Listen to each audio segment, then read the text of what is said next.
mean, I was told by my film professor, there are films and there are movies. And sometimes you've got to know what you're walking into. Yeah. See, but I come from a time when movies were films. The world of Pandora will change forever. In the wake of the devastating war against the RDA and the loss of their eldest son, Jake, Sully and Neytiri face a new threat on Pandora, the Ash People, a violent and power-hungry Na'vi led by the ruthless Varang. Jake's family must fight for their survival and the future of Pandora in a conflict that pushes them to their emotional and physical limits. Good morning, everyone. Welcome back to the show. In today's episode, if you couldn't tell by the massive thumbnail and the title, we're going to be talking about Avatar: Fire and Ash from James Cameron. Before we do that, number one, this episode is going to be dropping on Christmas Eve, and just want to say Merry Christmas to all of you, and thank you for making this a pretty wild year for this show. I'm not sure what this show is going to be in 2026, but still, I really do appreciate you. Merry Christmas. And if you could give me a gift for Christmas, I would like a lot of Criterions on 4K, but it doesn't really matter. It's okay. If you could give me a second gift, I would request a review. It would be nice. I read all of them. I read every comment, and it's truly, truly special reading what you guys have to say about me. I really do appreciate it.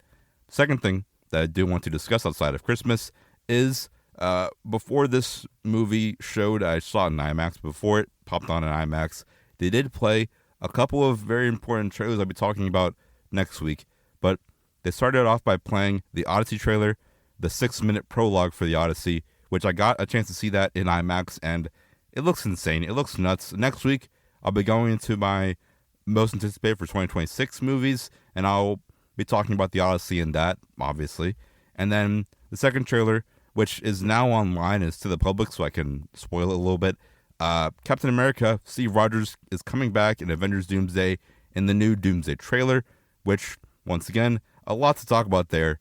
And I'll be talking about that next week, also in that most anticipated for 2026 episode, which is going to be a doozy. But still, those two trailers are very, very cool. Mainly the Odyssey trailer. The Odyssey, prologue was just insane. I mean, it was nuts. I'm not going to spoil it. I might talk about that again next week, but I don't want to spoil it if you want to be surprised by it. But yeah, that 6-minute prologue for the Odyssey was nuts. And then the Avengers Doomsday trailer, I don't know. There's a lot to talk about with that one, but I'll be discussing that later on. I know that we're doing Avatar here today, so that's what I'm going to be going on and getting into for this new film for Avatar. And if you listen to my episode I did early January 2025, I did mention that this movie was in my top 10 for the most anticipated for the year. And also, when I went back and I did the episode for my most anticipated that's left in the year, I mentioned this film again. And, still, I think that is fair. James Cameron, he is a legendary director, and he definitely is in the Hall of Fame. If he ever drops a film, I have to be there on the biggest screen possible. I know I sound like I'm sponsored by IMAX. I wish I was, but I'm not. IMAX is truly the best way to see any movie. If you can, see in IMAX. That's always what I say. But this film is directed by James Cameron, written by James Cameron, Rick Jaffa, and Amanda Silver. Cinematography here is done by Russell Carpenter, and composing the movie is Simon Franklin. And like I said, I was pretty excited for the movie, and overall, I did see it last week, Friday, and generally, I did enjoy it. Overall, I guess I enjoyed it. I do have some heavy critiques for the movie, but I do just want to say before I start ripping the film apart that I do enjoy the film. I did think it was a solid movie. Not the best thing in the world. It's not like a top 3 movie of 2025, but I did enjoy it. I'm not going to lie. I did have a fun time. I was entertained. I'm not going to lie about that. And just going through everything that made this movie good for me, starting off number one, the VFX. ILM, they've been in charge of these movies for VFX-wise for a bit now, and they did a really good job. Obviously, that's no surprise. I feel like every time a new Avatar film comes out, every single time, they are creating new technology. They're really pushing the boundaries of what VFX in film can do, and I have nothing but love and respect for the VFX for that reason. And any time an Avatar film comes out, VFX, always 10 out of 10. It's always going to be pushing the boundaries. It's always going to be doing something above and beyond. And this movie did a pretty solid job with it. There's nothing else like Avatar really right now in theaters. I mean, there's a lot of cool sci-fi stuff going on. We have some cool Star Wars stuff here and there, and we have Dune. I love Dune, but there's nothing really like Avatar in theaters right now, or a long-running franchise like this, like Avatar, on this scale, on this kind of scope. There's nothing like Avatar. Whether you love it or not, you have to give some credit there for that front. And the VFX is a massive reason why this franchise is still here today. The next thing that's also really good is the acting. I know that we can start diving into a debate of, is the acting the VFX and motion capture, or is it the actual acting? That's a big debate we can talk about for a long time. But still, the acting in this movie is insane. It's nuts. Mainly, the main person who's doing a really good job here, to no one's surprise, is Zoe Saldana. I feel like in all of her movies I've seen with her, she's never put up a bad performance. In every single film she's in, she's giving 1,025% in any movie. She's always going to be on that level. She won an Oscar, deservingly so, and Zoe Saldana was awesome in this movie. She really steals every single scene she's in. And like I said, is it the VFX? Is it the motion capture? Debatable, but still, the acting was top-notch for sure. And other pros I can go into, like I said before, the cinematic experience for this movie was nuts. Like I said, I saw it on IMAX, the biggest screen I possibly could, and on that level with that kind of spectacle, the cinematic experience for this movie, like I said, there's nothing like Avatar. There's nothing really on this scale and scope out there right now. So for that reason, it's definitely a pro. I mean, these massive battle sequences, all these huge landscapes of all these, crazy cool sci-fi world, it's insane. It's really cool. And to experience it in a theater, especially with James Cameron really pushing the theatrical experience, I know it's very big right now, debating over streaming services and everything, but really having a film like this in theaters is a massive pro. It's really big. It's really important for the industry. And truly what this film is doing, what James Cameron is doing, it's very, very important. And it's also has to be a massive pro. And as well, going on to that, the serious tones and themes is appreciated. The story is appreciated. But now I have to go into my cons for the movie on why it didn't work. And the biggest one is the story. Even though I just gave the story some praise, it has some dark and serious moments in it. But still, the story for this franchise is a massive problem. And a podcast episode of mine that's definitely in the drafts and just like in the, the scrapped episode pile for me, I was going to do an episode talking about how Avatar is probably just the most, well, maybe not the most, there's some crazy ones out there. It's one of the most overrated franchises of all time. And I definitely do think that's definitely the case, especially after watching this movie. I'm definitely in that camp. I'm a part of that movement. I'm a part of that cult for sure. This is definitely, I think, one of the most overrated franchises ever. Like I said, I respect the VFX and what this movie does for the theatrical experience and all of that good stuff. I do appreciate it. I do respect it. I respect James Cameron. But when you really start thinking about it and you hear all the arguments like how this is the highest grossing film of all time is the first Avatar movie, and yet the fan base for Avatar films are almost silent compared to Marvel, Star Wars, Lord of the Rings movies, and Dune as well, you can say.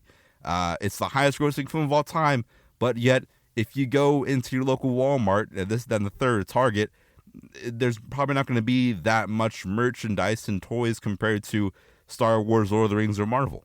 There's a long list of things like that, and it definitely feels that way for sure. And even, hey, this is the most grossing movie of all time, yet no one talks about it. It's not very quotable either. And the story is generic and bland and cliche, and no one seems to be raving about how good the story of Avatar is. And I wasn't really a part of that group until I saw this movie, Fire and Ash. It just didn't work for me. The story felt just underwhelming. It missed the mark for me. It's not like it was a terrible and horrible script, but it didn't do anything for me. It didn't wow me. It didn't shock me at all. I really just was very underwhelmed by this movie and by the story. It just didn't do anything for me at all. And I'm not going to say that this is just the last movie again, because I would say this is just Way of Water, or the first Avatar movie done again, but it's a completely different story. It has completely different characters and arcs and a new story. So I can't say that's the case. But I would say This movie, it feels, when I was watching it, it feels just like Avatar Way of Water Part 2. And I haven't seen the movie in a while. I haven't rewatched really any of the Avatar films in years. But still, this movie feels like it's just Avatar Way of Water Part 2. It didn't do anything. It was so dull for me. It was so boring. I mean, the third act, I'll admit, is super cool. One of the best third acts of the entire year. But still, even with the crazy final battle, the final battle also still feels familiar and just predictable and boring.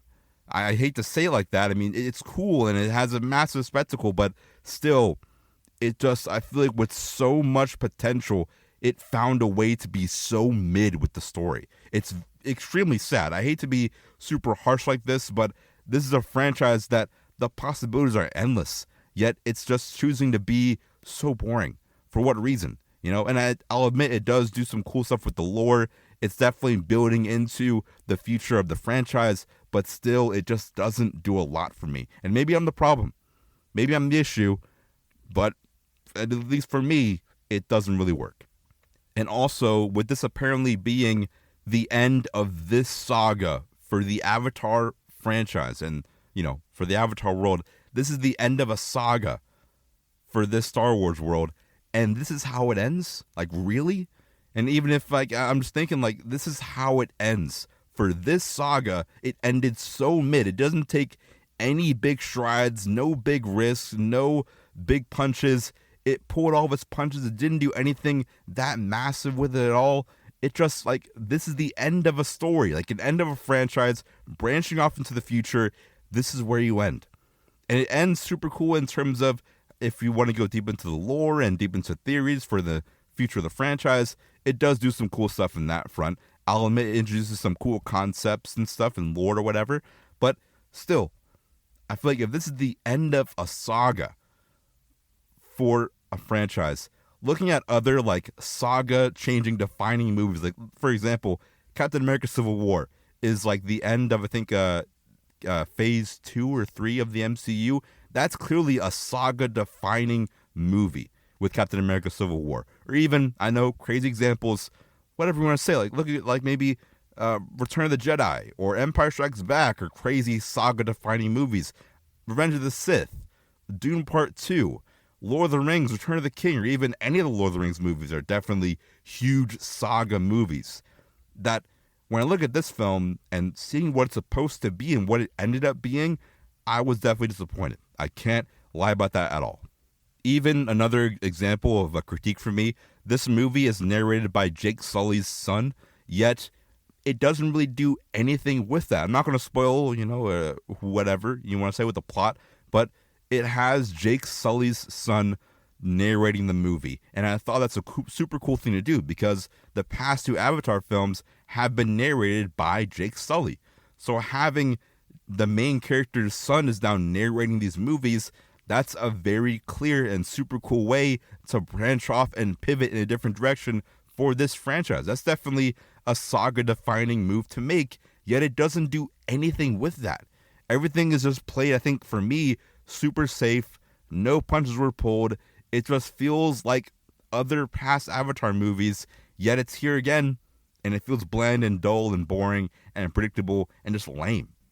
I had a friend ask me recently, am I missing out when I don't watch an Avatar movie? Am I missing out by not watching these films? And honest answer is yes and no for me. Because I think that the answer is yes, you're missing out, because the crazy world building and VFX and all that stuff is super cool. And there's nothing else like nothing else like Avatar out there. So I think yes, you're missing out for that aspect. But for a story aspect, I would say no, you're not missing out on anything. Really, I would say not to watch Avatar. To be a part of me says, don't even bother sitting in a theater for over 3 hours for this. No, that's just me. And once again, I know I'm being harsh. I know I'm being very critical, but still, I feel like for me, if I had to make the choice again, knowing what I know now, if I could choose again to pay over $20 for the ticket and the popcorn and over 3 hours of my life in an IMAX theater, if I had to answer truthfully, it might be no, I wouldn't do it again. That's just me being honest. And I've seen a lot of movies this year in theaters. I wouldn't say that too much about all of them. But for Avatar, considering the circumstances, I might say no. I just wouldn't even bother. Maybe no, you don't have to see it in theaters. And my second con for this movie right now for me is just, I think the VFX I said were good, but at times it starts to feel like it's a video game cinematic. And I know that's, obviously it's a full CGI world. They're using motion capture. It might step into that valley at times. Doesn't do it a lot. But for me, at times, it wasn't even eye strain. I know that for certain parts of the movie, it does change the FPS from going from just basic dialogue scenes to a lot of movement and action sequences. It does switch up a little bit and go up to a higher frame rate. So maybe that was the problem. But at times for me, it just really stepped into the uncanny valley of just pure video game cinematic. That hasn't happened that much with any other Avatar film, mainly this one. This is the first time it happened for me in this movie. That's a con for me, in my opinion. But the bigger one is the story. It's a massive story problem.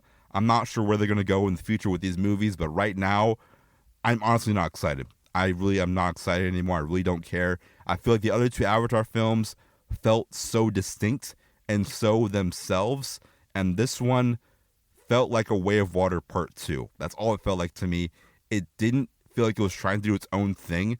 I was really having a hard time truly justifying what's the meaning and purpose of this movie. I mean, honestly, I really just was struggling to think of, with all these years later, why this movie was made. And once again, there's some very big moments in terms of setting up for the future of this franchise, but still, overall, I was just very bored and very just underwhelmed by this movie, unfortunately. So, with all of that super harsh criticism out of the way, my final score for the movie is going to be a B-. I know, you're probably saying that's such a high score for such a long rant, but no, really, my score for the film is going to be a B-. I would say go see it. If you couldn't tell from the past 3 years of me doing this podcast, almost every time I review a movie, I always say to go see it in theaters, go support your local cinema, and go form your own opinion. That's always important to me. But really, I would still say go see it. I mean, it's truly a crazy special franchise. James Cameron is up there, top 20 director of all time, and this franchise is really something special, and the cinematic experience for it is really cool. And also, maybe I'm the problem. Maybe I'm this year. Maybe the movie isn't that bad. I'm just the no fun police. That might just be, that might be me being the problem. But let me know what your opinion was on the movie. Did you like it? Did you hate it? If you're going to go see it, let me know why or why not. The year is slowly closing, so I'm definitely in the process right now of getting my top 10 movies of 2025 all together. I still have almost 40 movies I want to see that came out this year. So my top 10 list is going to be crazy. I've been making crazy adjustments to my top 10. My top 10 has had 3 different drafts so far. I've changed it so many times, but I'm really trying to narrow it down. Tomorrow, I'm seeing Mars Supreme. When this comes out, I might be in the theater when you listen to this. I still haven't got my Mars Supreme tickets. That is a little scary. Mars Supreme is going to be good, I think, but I might not be able to see it because I don't have a ticket yet, but we'll see about that. But still, Mars Supreme, Stranger Things is also coming out. That's going to be nuts as well. It's going to be a pretty crazy couple weeks here, but I'm going to see what happens when we get to those things. So, until next time, stay swagged out, stay cool, see Avatar in theaters. Until next time, I'm Real Slogan. I'll see you boys in the movies.